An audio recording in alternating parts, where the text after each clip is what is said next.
Hi,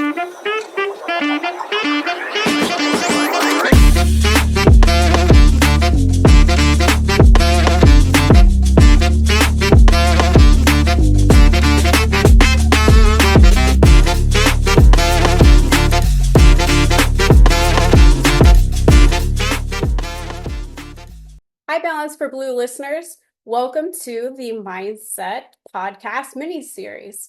Today, we're going to talk about workplace stress because it's something that everyone experiences at one point or another, whether it's deadlines, difficult colleagues, or tasks that feel impossible. Stress in the workplace can take a toll on your mental and physical health. In this podcast episode, me and Hannah are going to explore how stress affects you, affects the brain, identify different triggers, and offer some simple and effective strategies to release stress, no matter where you are. Hi, Hannah. How are you? Hi, I'm good. How are you? Hanging in there. Everything looks great on your end. Can you tell us a little bit about the science of stress and how that affects your brain? Yes, so when you experience stress, your brain releases chemicals like cortisol and adrenaline, which prepare you to react quickly in stressful situations. This is part of what we call the fight or flight response, designed to keep you safe in moments of danger. However, when this response is triggered too often, like during everyday workplace stress, it can lead to burnout, anxiety, and other health issues. And just some common stress triggers in the workplace are tight deadlines, overwhelming workloads, difficult coworkers or bosses, which I know we've all struggled with, and lack of control over different tasks. How to release stress. Here are a few just simple, effective techniques that we usually use. Breathing exercises are really, really popular, and they can immediately reduce stress by calming your nerves down. One that you can try for yourself is inhaling for 4 counts, holding for 4 counts, and then exhaling for 6 counts. Being able to tap, even if it's tapping your fingers on a surface or tapping a part of your body. You can also do some mini meditations. That's a great idea, especially if the stress becomes overwhelming and you also are amongst your colleagues or sometimes guests or clients and other patrons. If, like Hannah, you had mentioned in the previous podcast that you work at a coffee shop, it wouldn't be exactly the perfect time to do a mini meditation in front of a bunch of people waiting for their coffee. But I think it's important to mention that, the expectations that society puts on us actually ended up ranking the United States as the sixth most stressed people in the workplace. That's insane. For some reason, I feel like we would be higher.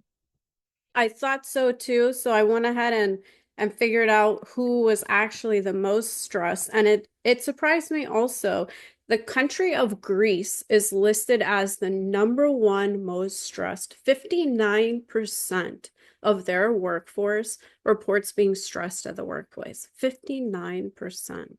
That's over half of their country. That's over half of the country. And a lot of it has to do with the pressures that their society also puts on being successful and having financial stability.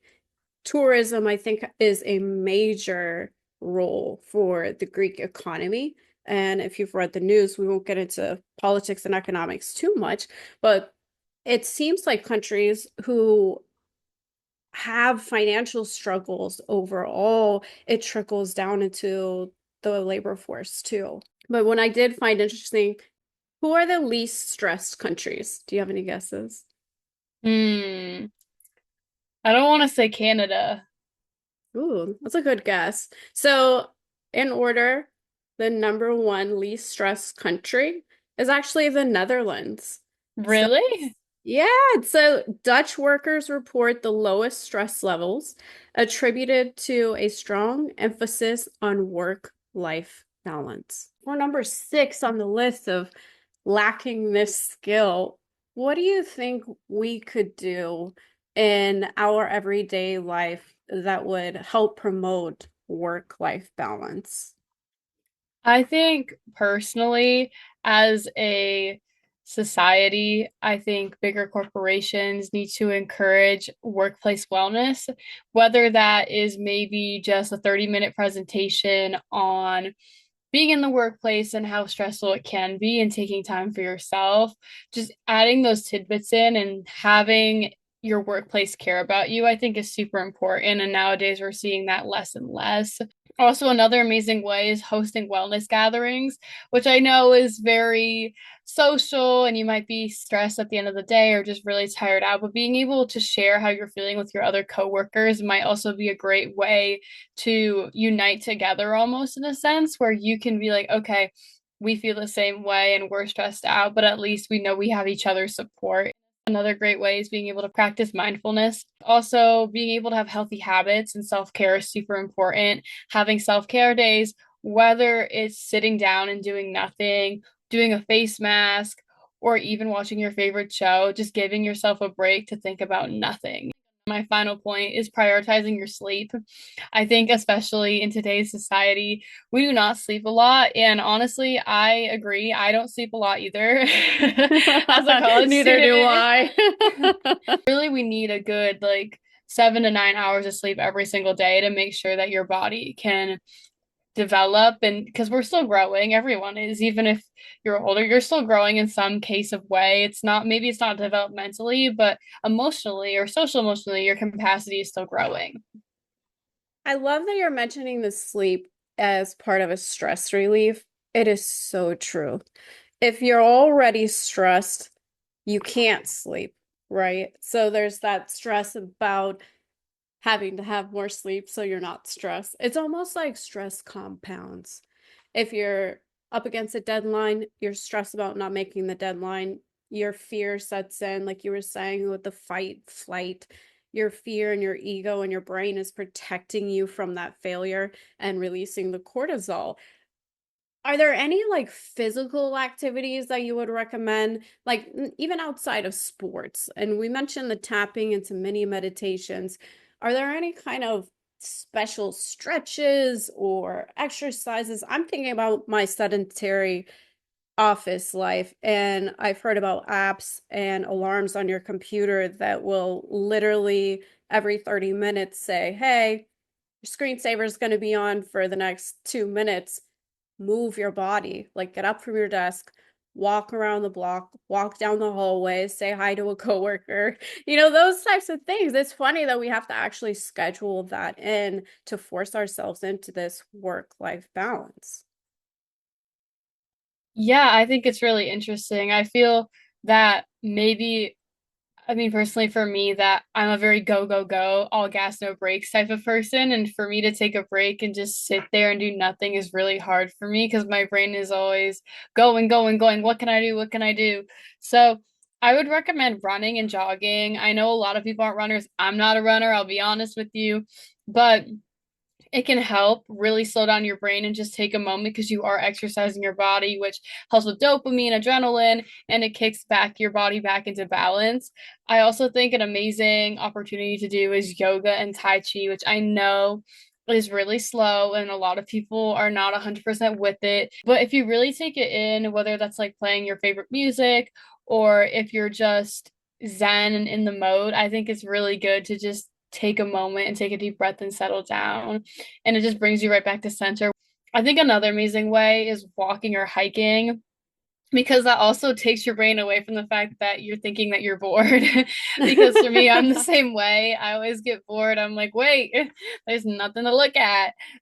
So hiking wherever you are, whether it's a short trail in the middle of the woods or if you're hiking a beautiful mountain, at least you're getting outside, you're getting CO2 in your brain, you're getting vitamin D for your body, which is so important, especially when it's really cold in the winter.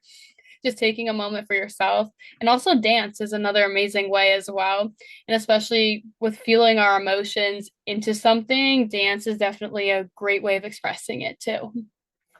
I like how you mentioned dance, and earlier you even had mentioned music. It says that singing actually reduces cortisol levels as well because the vibrations are similar to those of tapping and the breathing exercises that we mentioned earlier as tips for stress release.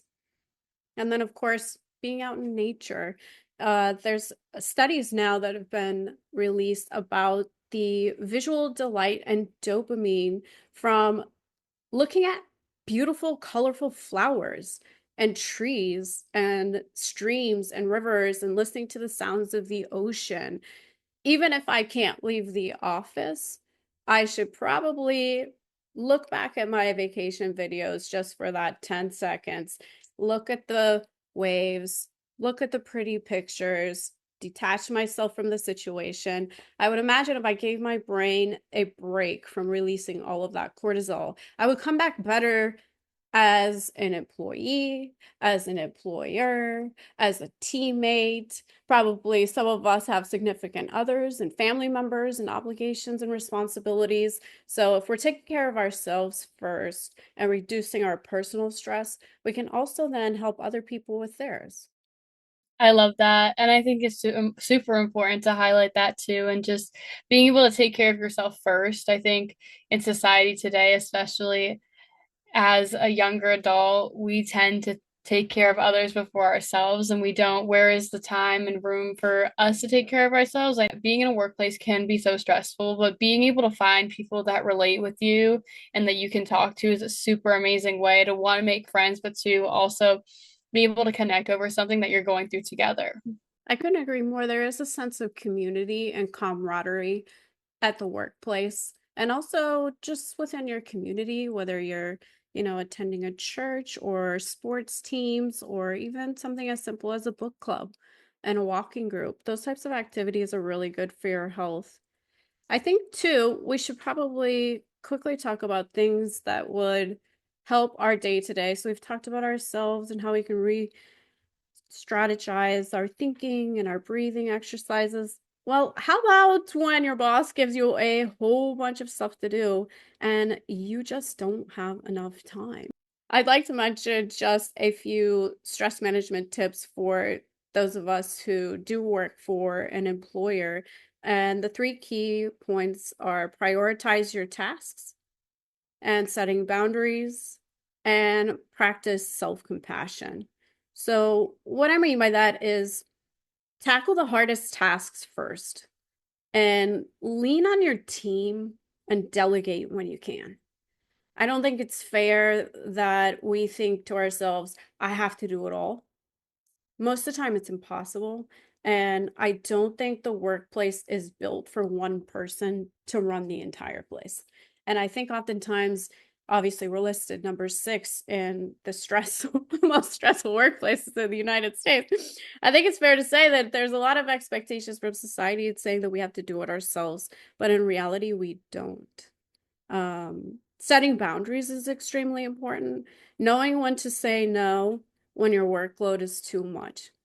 Now, this can be tricky, right? Because you don't want to tell your boss no and lose your job, but you also don't want to accept responsibility for something that you know you can't do or that you know you won't be able to complete. I feel if you ask for help, let's say, for example, your boss says, hey, can you do XYZ and it's due by 5 o'clock? I feel like it would be an okay response to say, yes, absolutely. But do you mind if I build a team to help me complete the task by the deadline? Lastly, we definitely talked about this, which is really important, is practicing self-compassion. You have to be kind to yourself when things don't go your way or they don't go as planned.